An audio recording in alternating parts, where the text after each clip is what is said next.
I want to finish off with a story that it's a crazy, crazy story, and it's the story of the reason why we started by saying that the fifth night of Chanuka is a very special night.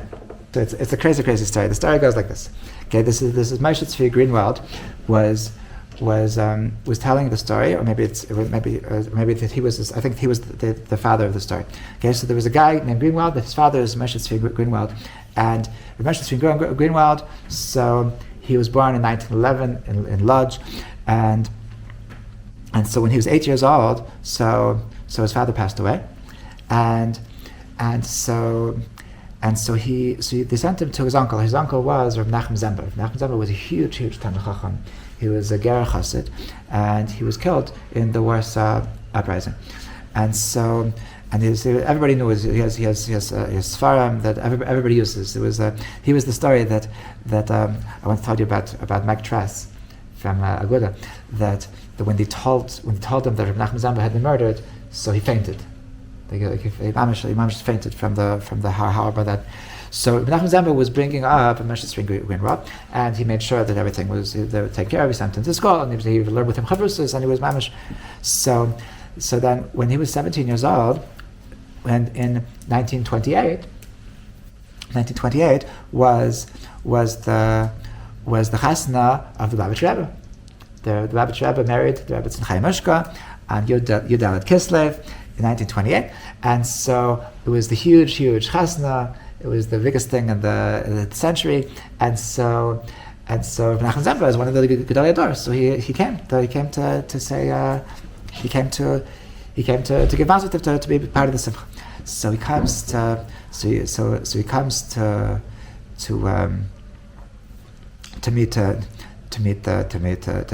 hello to the Rebbe, and he wanted to meet the young son-in-law.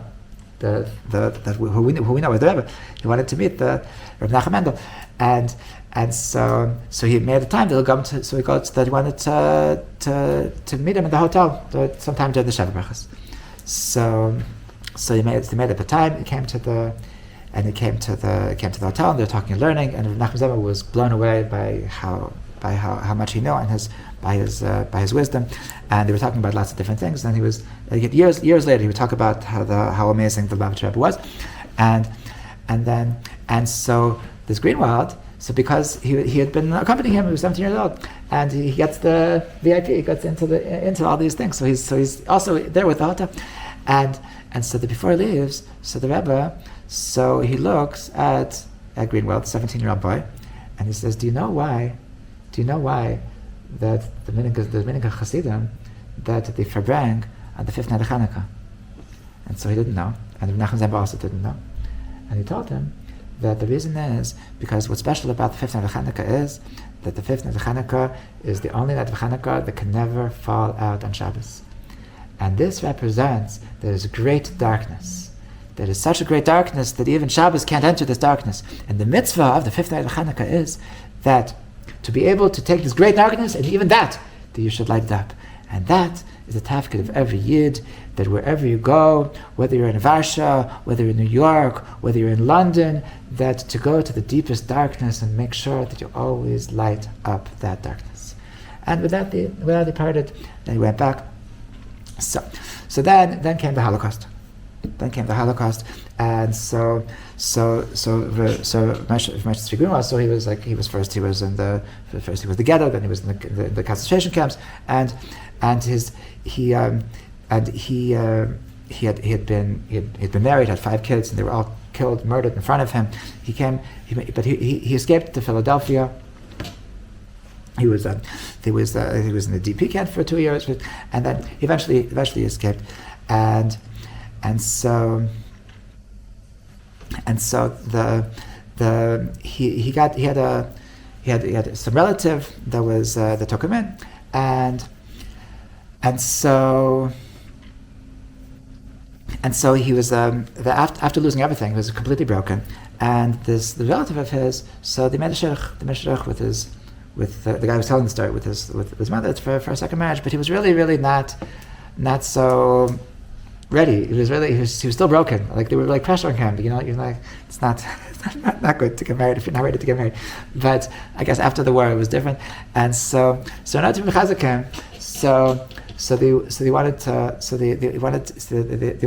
bring him to the Lubavitcher Rebbe. Okay, so he brought him to the Lubavitcher Rebbe, and it was a whole big deal to the Lubavitcher Rebbe, meaning the previous Lubavitcher Rebbe. This is 1948. This is 1948 is when he made it, when he escaped from Europe to America. And so 1948 this is 20 years after the Rebbe's wedding. So he's going, and this is during the Friedrich Rebbe. So he wants to get a bracha from the Friedrich Rebbe to that he should have a binyan adiyad, he should have a bayis nema b'Yisrael. And so he says, I have this Holocaust survivor that's getting married, it's a v'kshening, and like he would really appreciate your bracha, so he gets. And so the Friedrich Rebbe was just crying, he was very emotional, and then before he left, he said, by the way, that I had the privilege of being at your daughter's wedding. And so he said, oh really, wow, if you were at my son-in-law's wedding, so then it's appropriate that you should say hello to him too. You should get a bracha from him too. And so he went downstairs and he knocked on the door, and immediately the Rebbe recognized him and he started drilling him about Reb Nachum Zemba, because he had heard, and he was blown away that he had met him. He was 17 years old, and as if he met him yesterday. He started drilling him because he knew that Reb Nachum Zemba was killed. But tell me, what was? He knew that he was with him. So tell me the details about what happened when he was killed. And so then he started giving him bracha about giving him bracha for his wedding, that you should be strong, and it's going to be amazing, and you're going to have a binyan adiyad. And then he said, it's that soon it's going to be Chanuka. It's going to be Chanuka, and there's a custom of Hasidim that on the fifth night of Chanuka, that's when they verbring. And the reason why they verbring on the fifth night of Chanuka is because fifth night of Chanuka is the only night you can't fall out on Shabbos. And this represents that there's this great darkness that even Shabbos can't penetrate, and the mitzvah of Chanuka is to light up even that great darkness, and that's the tafkid of every Yid, whether it's in Varsha, whether it's in New York, whether it's in London, to go to that deepest darkness and light it up. And he was just, he knew that was word for word what he told him 20 years earlier, and it was like, whoa, this is freaky, this is so weird.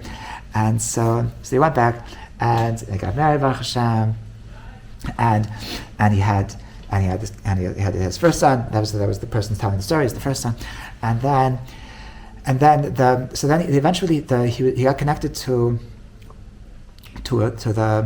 this person, this guy named Rav Koppel, that he found him a job in Toronto, and there was a yeshiva, a Satmar yeshiva in Toronto, and then that's where he would get his. It was a good idea to go there for a job. So he decided to move to Toronto, and so because he was working in Satmar, so naturally, it's like he got connected with Satmar Hashkafas, and so. But nevertheless, he always had appreciation, a deep love, affinity to Chabad, and so when his son, it was time for him to get married. So he wanted him to also be able to get a bracha from the Rebbe. Okay, by this point, so the Rebbe was already Rebbe. The Friedrich Rebbe was already nifter, and so this is this 20 years later. This is 1968. So now at this point it was very difficult to get a meeting with the Rebbe. But he begged the Gabbai that, like, I promise I won't talk to him. I just want a bracha. And so he came in, and he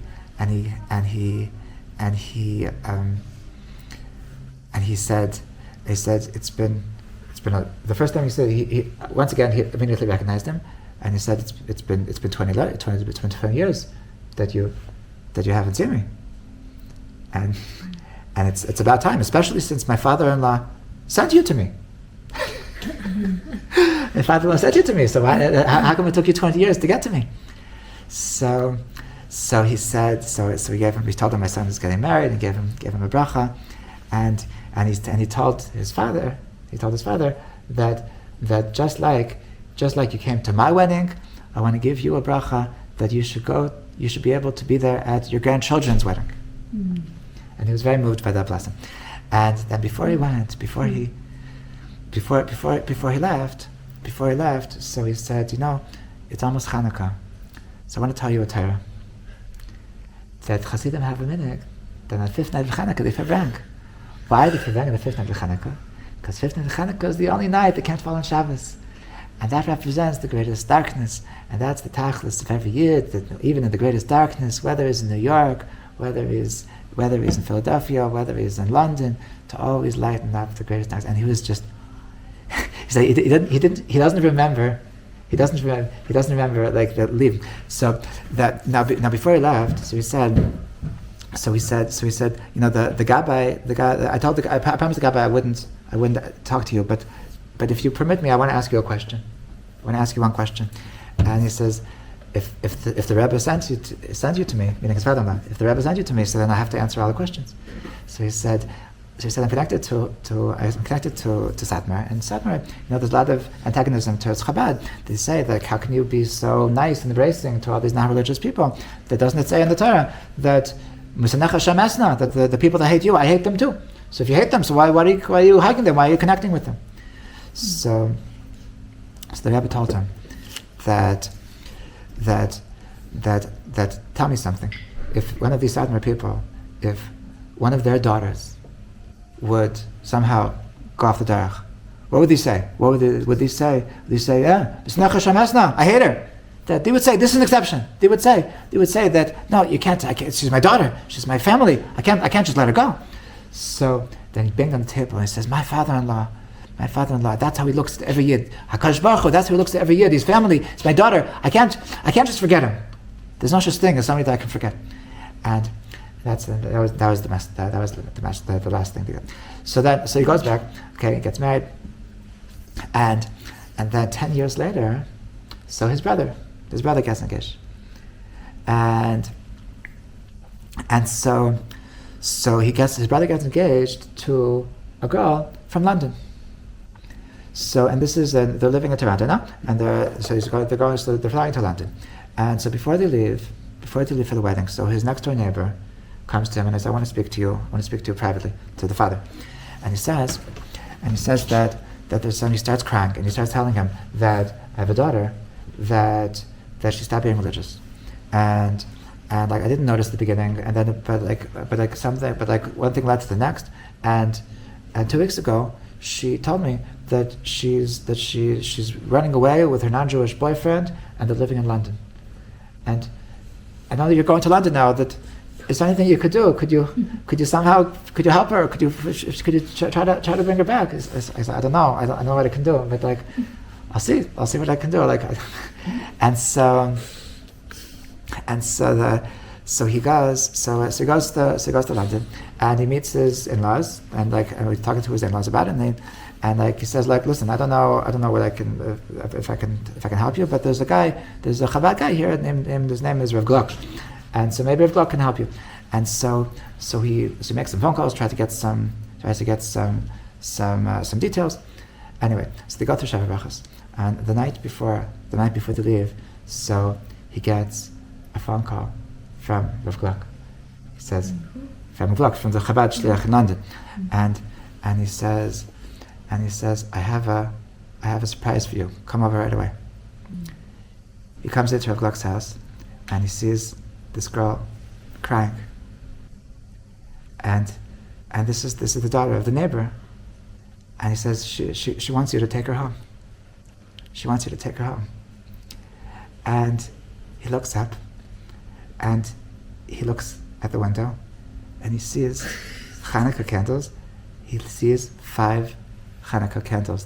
That night was the 5th night of Chanuka, and this was the time that the deepest darkness was being overcome, And this is what the Rebbe had been telling him for the past 50 years, and it's completely unreal. And so you come back, and of course the Satmar, of course the Satmar neighbor stops being anti-Chabad, and the last part of the story is that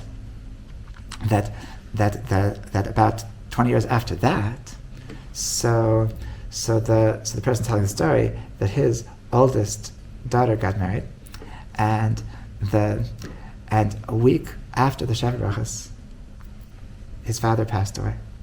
His father passed away.